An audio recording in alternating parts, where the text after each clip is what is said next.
बच्चों, hi Purvi. Welcome to our personal tutor channel.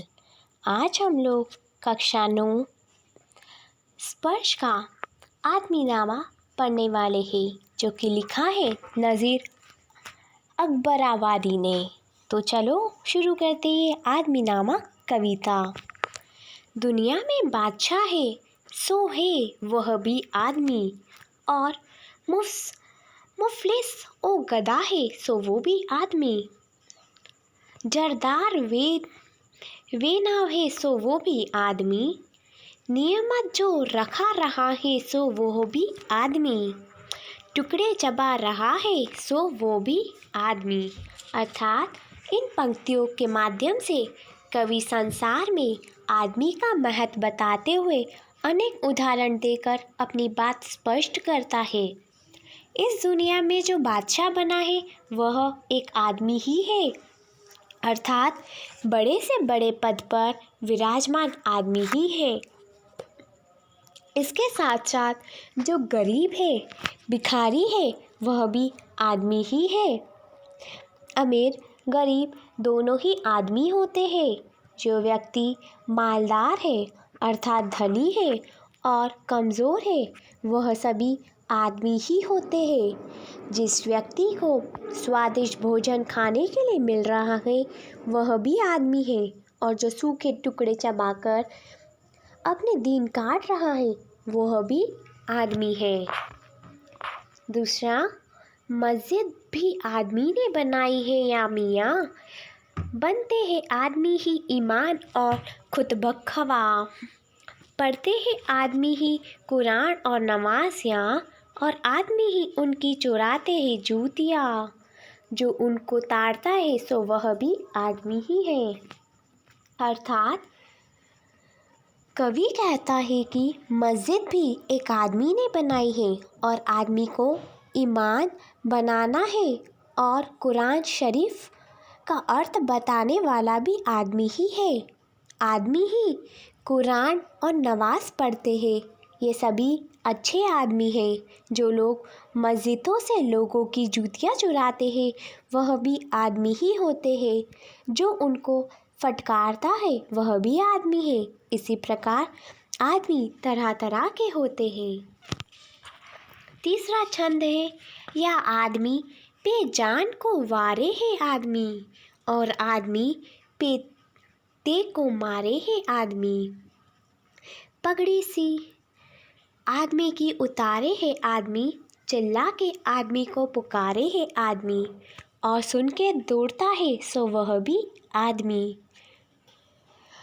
इन पंक्तियों के माध्यम से कवि ये कहना चाहता है कि आदमी के कर्तव्यों का उल्लेख करता हुआ कहता है, जो आदमी पर जान निछावर करते हैं वह भी आदमी ही है, और आदमी पर तलवार का वार करता है वह भी आदमी ही है।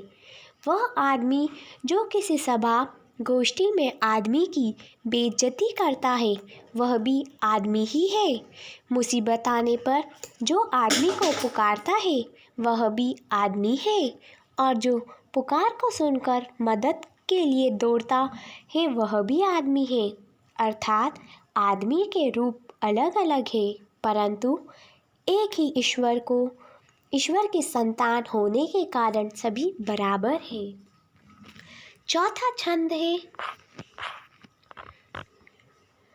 अशराफ और कमीने से ले शाह या तावजीर, ये आदमी ही कहते हैं सब कारे दिल पजीर। या आदमी मुरीद है या आदमी ही पीर, अच्छा भी आदमी ही कहता है ए नज़ीर, और सब में जो बुरा है सो वह भी आदमी। इस छंद से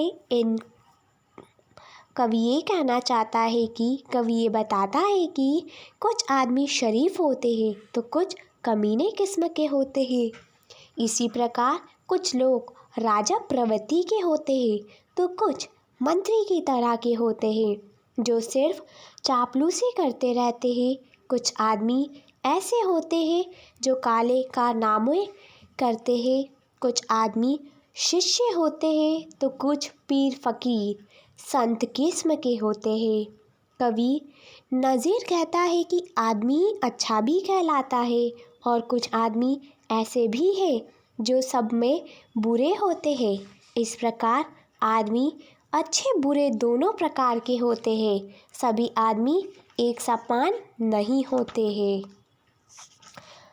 ये था हर एक छंद का भावार्थ बताया। अब इस कविता का सारांश क्या है? इस कविता में नज़ीर अकबरीवादी ने आदमी की असलियत, अच्छाइयों, बुराइयों और सीमाओं तथा संभावनाओं का परिचय दिया है। इस दुनिया में सब प्रकार के लोग हैं। कुछ शान शौहरत में ही जिंदगी को भुलाए हुए हैं, कुछ भुखमरी और अभावों का जीवन जी रहे हैं, कुछ लोगों को स्वादिष्ट भोजन भी नहीं सुहा रहे हैं, तो कुछ भीख के टुकड़ों के लिए तरस रहे हैं, कुछ निर्माण में लगे हैं तो कुछ विध्वंस कर रहे हैं। एक मस्जिद बनाता है, कुरान शरीफ पढ़ता है, तो कुछ कमीने जूतियाँ ही चुरा लेते हैं। एक दूसरे पर जान देता है तो दूसरे की जान के प्यासे हैं। कुछ घटिया किस्म के लोग दूसरों का अपमान करने से नहीं चूकते। इस दुनिया में कुछ शरीफ लोग भी हैं तो कुछ कमीने लोग भी हैं। इस कविता में भिन्न भिन्न प्रकार के लोगों की कारगुजारी को उजागर किया गया है। बच्चों, आई होप कि आपको आदमी नामा जो कि नज़ीर अकबरीवादी के द्वारा लिखी गई कविता बहुत पसंद आई होगी। If you have any query related to this video, so please comment in comment box. Thank you.